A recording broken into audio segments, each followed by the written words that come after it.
Hello everyone, welcome to my Let's Play of The Legend of Zelda. For the Nintendo Entertainment System, I'll be playing on the Wii Virtual Console, which is a port of the original game onto the Wii. So we get our little title screen here, and it's just going to give us a little bit of our story. Not much story, but then again, it's an older game, so... The Legend of Zelda. Long ago, Ganon, Prince of Darkness, stole the Triforce of Power. Princess Zelda of Hyrule broke the Triforce of Wisdom into 8 pieces and hid them from Ganon before she was kidnapped by Ganon's minions. Jasmijn, you must find the pieces and save Zelda. Yes, our hero will be Jasmijn. So she's going to be rooted on by her sisters.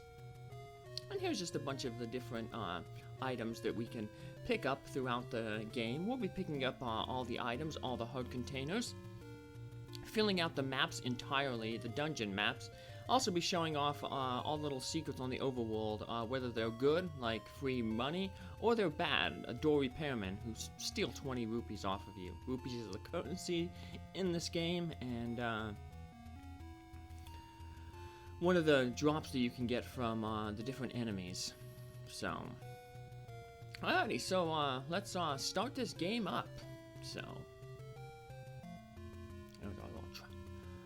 Alright, when we press the start, we are allowed to enter our name. Like I said earlier, I'm going to be playing as Jasmijn. It's one of the Marty Mouse House minions, rats who recently passed away, so this playthrough is going to be in honor of her. So, there's actually 2 quests in this series. So, if you enter your name as Zelda, you'll actually be able to start the second quest right away. Now you notice when you enter register end here, Jasmijn doesn't have anything on her, but Zelda has a sword by her. Your sprite will have a sword by them if that's the second quest, but we're going to get to the second quest the normal way, which is by defeating the first quest and pressing start. So, first thing we want to do is we want to head to this little cave, talk to the old man here, and he gives us a sword. We automatically start with the shield. It's not like a future game I'm going to Let's Play Link's Awakening, where you don't start with your shield. So, yep, Octorok enemies here. So this game is, it's kind of free roaming, it's open world. You can tackle the dungeons pretty much in any manner that you want. There's a few dungeons that you have to do before others. Don't necessarily have to complete them, but you may need an item in the dungeon. For example, to get to level 7, you'll need the whistle from level 5. But for the most part, most of the dungeons are, can be done at any time. But the lower numbered dungeons are usually easier, have weaker enemies, have smaller layouts in them, so they're just easier to complete. So I'll be doing the dungeons in their correct order, at least for the first quest. And the second quest, I may jump around just a little bit to get items to make things easier. But speaking of items, you want to get some bombs there. If you don't take any damage, if you defeat the 10th enemy, who can drop a bomb, they will drop a bomb, so we'll get a clue on that later. But we want the bomb so we can get our first piece of heart down here. So we saw a bunch of different swords in the intro there. We have the wooden sword that we start with, or that we get off the old man at the start. And then there's a white sword. And then there's the magical sword. Each sword doubles your offensive power. So right now these guys are taking 2 hits with the wooden sword. If we got the white sword, we take just 1 hit. So the white sword is one thing that we're going to want to get. This first episode here, we're not really going to be going into any dungeon. We're just going to be prepping for level 1, the first dungeon. Here's a gambling guy. You can win money or lose money at him. I'm terrible at it for some reason. I just always choose the wrong one, so I lost all my money, but that's okay. We don't need a lot of money right now, so just figured I'd show off what you can do. You can win at max up to 50 rupees from him, so you can win 20, 50, or lose 20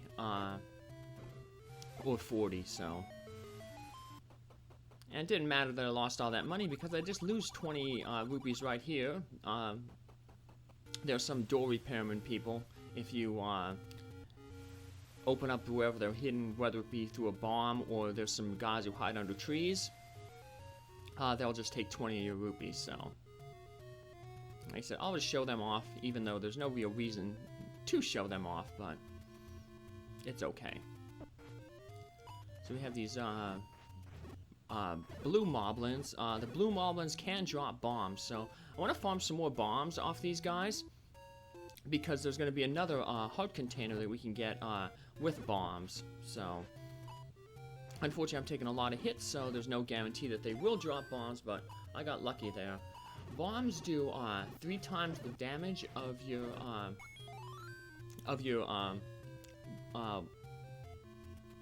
wooden sword. So they actually do as much damage as the magical sword, which is the strongest sword.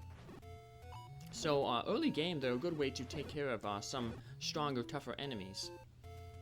So now we had that guy who stole our money. Sometimes we run into enemies that will actually give us money.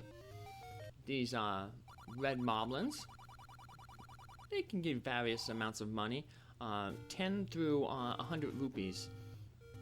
So we'll carry a 100 rupee moblin a little bit later. But in addition to getting bombs in this area, one of the reasons I wanted to come up this way is because we have 2 of these moblins who will give us money. So, and they're both underneath these armor statues. If you touch an armor statue, it comes alive. You want to touch it from either the side or the top. If you touch it from the bottom, you'll take damage. So right now we can't afford to take any damage because we only have half a heart. So much like we can double our offensive capabilities by getting better swords, we can get rings that'll increase our defensive capabilities. So the red ring is the ultimate form of ring, and then there's also a blue ring. The blue ring you have to buy. It's the most expensive item in the game, and it's something we're going to want to be working our funds up to. So we bomb here in this little weird-looking rock, and we get our second heart container, second hidden heart container. So that brings us up to 5. Now with 5 heart containers, we'll be able to wield the white sword. So, the swords are blocked off by your heart progression. You need 5 swords to wield the white sword, and you need 12 hearts to wield the master sword, or the magical sword, which is the top sword. So, now once I had 60 rupees, I want to come down here because I want to go to a shop here. I'll be showing off all the different shops. I won't necessarily be buying a lot. Most of the items that you really need to defeat the game, you'll find in dungeons. But there are a few on the outside that we want to pick up. Like we want to pick up this candle here. The candle, the blue candle will allow you to do, to shoot 1 flame per screen. Red candle, which is an upgrade, will allow you to do as many flames as you want on a screen. So the flame does about as much damage as a wooden sword strike. However, it could have the advantage of, see, the enemies are kind of stuck in the flame, so it's doing like continuous damage to them. So it can be useful in some cases. So, but we're mainly going to be using the candle to burn down bushes and uncover secrets that are hidden in those bushes. We're going to head up here to this cave right up here, and we're going to pick up a letter. We haven't seen anyone yet, but there's some caves that have an old woman in them, and she basically says, she doesn't say anything, but if you show her the letter, then she'll become a medicine sales woman. Medicine refills your hearts entirely. We saw the options in each of the heart containers that we got. The old man says, choose anyone you like. We could have choose a red medicine or the heart. Obviously you want the heart because that stays with us. But the medicine, red, there would refill our hearts entirely. Here's another gambling guy. We might as well gamble. Yeah, we lost the money there. Told you I'm terrible at the gambling thing.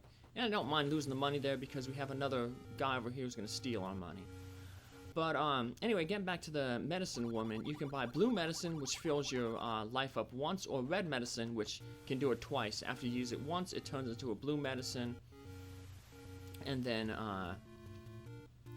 use it again, it turns back into the letter. The letter and the medicine share the same item spot in your inventory. Here's a moblin who gives us a nice 100 rupees. Could use some hearts though, and speaking of hearts, these enemies here, P-Hats. They take 2 hits to defeat right now with the wooden sword, but their common drop is hearts. So if you really need hearts, they're a good enemy to defeat to get hearts. Problem is though, you can only defeat them when they stop. When they're flying around, fluttering around, you can't hit them. It's kind of like they're floating above the ground and they're just out of reach of Link's sword. But once they stop, you can hit them. They'll become much easier, obviously, once we get the white sword, because we can hit them in one hit. But yeah, their common drop is a heart. So enemies tend to have different drop tables. Some enemies are commonly drop hearts.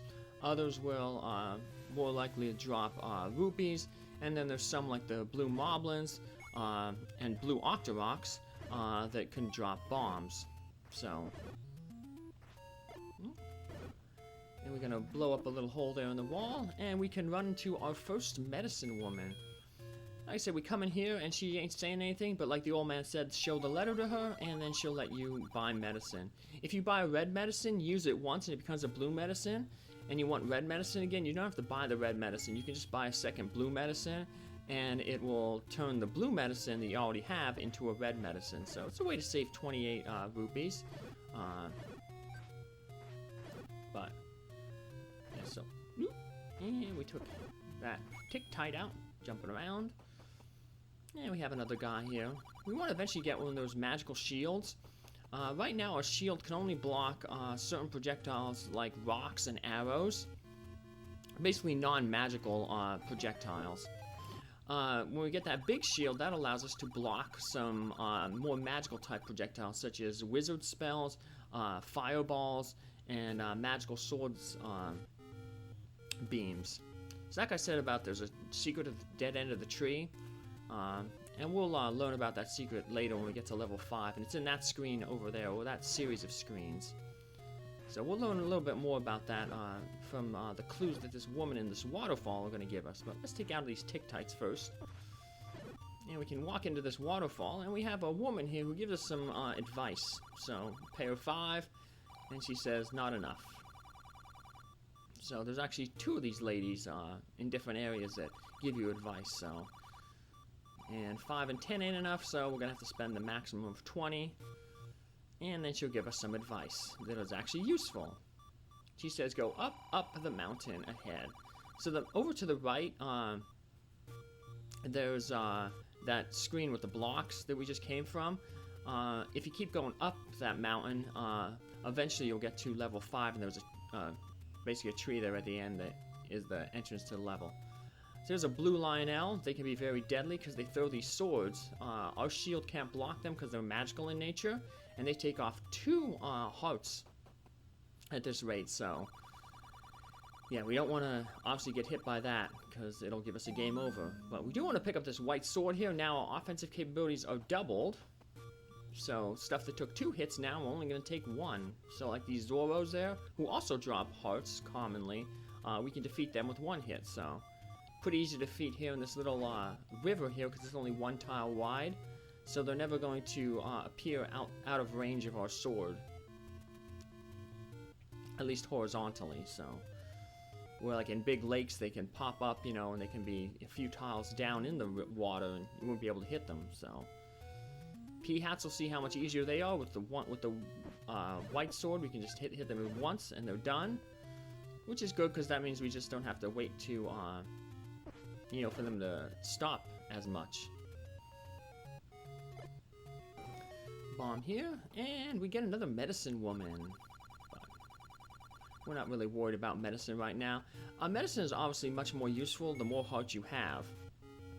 So there's several ways you can fill up your hearts. You can get hearts from just defeating enemies. You can also get fairies from enemies. Sometimes a fairy will drop from an enemy, and a fairy, if you pick it up, will restore 3 hearts. You can also go to a fairy pond, and in the fairy pond, the fairy will fill up your hearts entirely, no matter how many are missing. I'm gonna grab another moblin there, giving us some money. And we're kind of almost near the beginning of the game, actually. The first screen of the game is about 5 screens south, and then 1 west. So most people just head right here, right to level 1 right away, but like I said, I wanted to go around, grab some stuff, make level 1 just a little bit easier. Not that level 1's all that hard, I mean it is level 1, but there's a lot of secrets that we can pick up before we head to level 1, so let's grab some more rupees there. And we can also get another heart container over here under one of these bushes. So I always seem to burn the wrong one, but if you, like I said, the blue candle can only be used once per screen. So if you miss, just exit the screen and you'll be able to use the candle again. One of the ways you can kind of double the effectiveness of the blue candle is that first time I lit the bushes on fire, I shot the fire kind of between the 2 bushes. So that way, if a bush can be burned, it's going to burn either of those bushes. So as long as the flame touches the bush that it can burn, it'll burn down. We want to burn this bush here because this guy's a good salesman. He's the cheapest person to give the magical shield, so we're going to pick that up for 90. That other guy was charging 160. This guy does kind of rip you off, though, with the enemy bait, which is that meat there. He charges 100 for it. Well, there's another salesman who charges only 60, so... But most of the rupees we've gotten so far, though, we haven't really earned them. We've mainly just gotten them from secret moblins, like that one there. So the only thing we can really do to really power ourselves up before level 1 here is to maybe farm 250 rupees, and that'll allow us to buy the blue ring, but that will take a long time to do, and if you do that, we're not going to have anything else to spend money on other than medicine later on in the game. So instead what we're going to do is, we're pretty strong as we are, we're ready to take on level 1. So technically you can take on level 1 as soon as you start the game and have your wooden sword, but we wanted to power ourselves up a little bit there. We doubled our life, doubled our offensive capabilities, and we head into this tree, and here's level 1. You have a locked door right in front of here, but there's a little glitch that we can do. If you enter level 1 and then exit level 1 and then head right back in, that key door will be removed. So we'll just have an extra key, but this is what we're going to pick up in our next episode. Take care. Bye.